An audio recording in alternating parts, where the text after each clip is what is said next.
The history of business is always an interesting topic at pre-university and university level.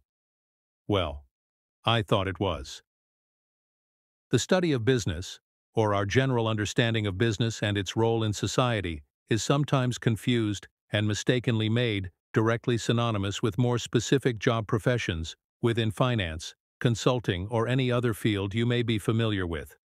We should consider business in its broader sense and appreciate this breadth and its comprising industries. From there on, it is much easier to go into depth about what constitutes business, how it works, why it works, and where it is heading. And this is why it's important to gain insight before university by attending a business management summer school.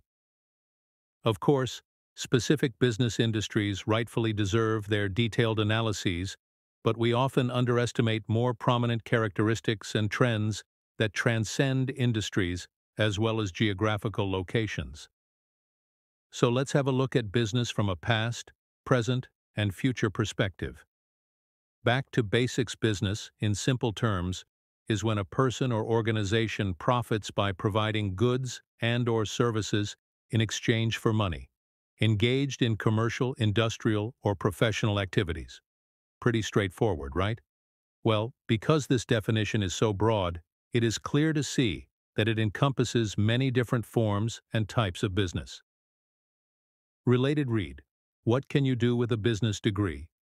It is also important to note that business structures vary, with the four primary ones being sole proprietorships, partnerships, corporations, and limited liability companies. These distinctions are crucial for defining business goals and performance, and for legal and tax purposes. Common business structures.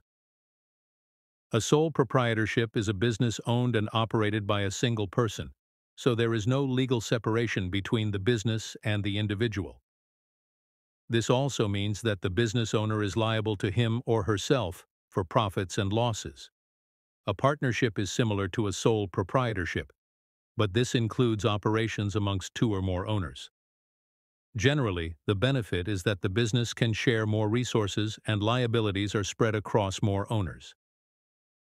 Related read: top universities for business. In the UK. A corporation is when a group of people act together as a single entity. Most commonly, owners of a corporation are shareholders of that company. Incorporating a business in this way means that owners are not personally liable for financial or business obligations, but corporations still tend to have unfavorable taxation rules. As such, corporations may choose to become limited liability companies, LLC, a private company whose owners are legally responsible for its debts only to the extent of the amount of capital they invested. While all of this may seem like crossing the border into dry legal jargon, it is essential to make distinctions between businesses as it helps to understand what business constitutes. Perhaps more interestingly, it is worth looking at where business stems from and whether it has changed throughout its existence in its purest form. The history business as we know it can be traced back 3,000 years to India and China, where companies, with structures resembling sole proprietorships, partnerships, and corporations. At this time, they began entering into contracts and owning property, essentially setting up the basic frameworks of business that we use today. The future. I would argue that two primary factors will shape business in the future, and they have started to do so already. What we can expect, therefore, is that they will continue to play a much more significant role worldwide. Firstly, we need to consider the impact of digital transformation. This sounds like a rather big word, and maybe it might appear to lack any real meaning, but it is perhaps the best way to capture the role of technology in business and society. Digital transformation essentially refers to the novel use of digital technology to solve traditional business problems. These digital technologies enable new types of innovation and creativity, rather than simply supporting traditional methods. Think artificial intelligence, e-commerce, fintech, entirely new business models. The list goes on.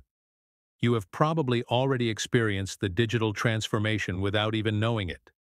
Stay ahead of your competition by attending our business management summer school.